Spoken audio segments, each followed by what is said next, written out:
police station that night.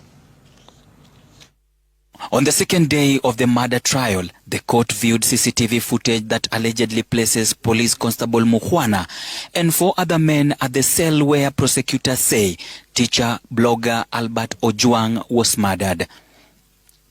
Early morning, June 7th, 2025, CCTV cameras captured Police Constable James Mukhwana reporting for duty at Central Police Station.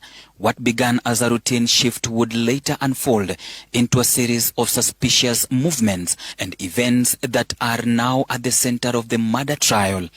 By evening, inspectors and officers move in and out of the OCS office. At 7:04 p.m., Mukhwana enters with another officer. Minutes later, a chain of arrival begins. Peter Kimani, PC Evelyn Kanyere, and an identified man on a motorbike. The footage shows officers gathering in cubicles, exchanging items, and holding prolonged conversations near the cells. At 8:55 p.m., Mukhwana and Kimani conduct a prisoner handover lasting 23 minutes. A black SUV pulls up. Inside, Albert Ojwang, escorted by 6 men. He is seen on his phone as handcuffs are removed. Officers usher him into the report office.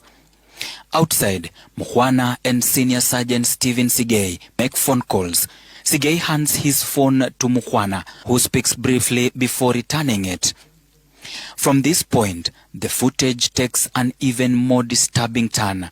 Between 9:30 and 10:45 p.m., Albert Ojwang is repeatedly escorted between the report office, the holding bay, and the cell.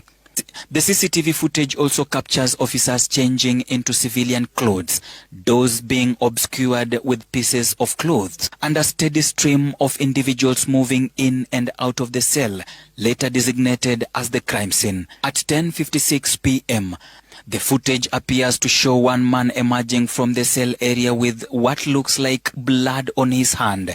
Moments later, another individual is seen carrying a rope, adding to the growing mystery surrounding the events that unfolded inside the station that night. By midnight, activity inside the station intensifies. The corridors are crowded as officers, some wearing gloves, are seen entering and leaving the cell later designated as the crime scene, led by then OCS Samson Talam. Then at 1:20 a.m., the footage captures what may be its most critical moment. 4 officers carrying the motionless body of Albert Ojwang out of the cell area before he is rushed to hospital.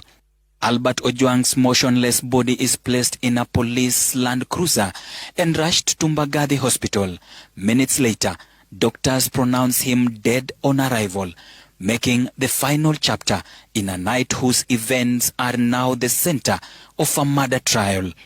Ode Francis, Citizen TV, Nairobi.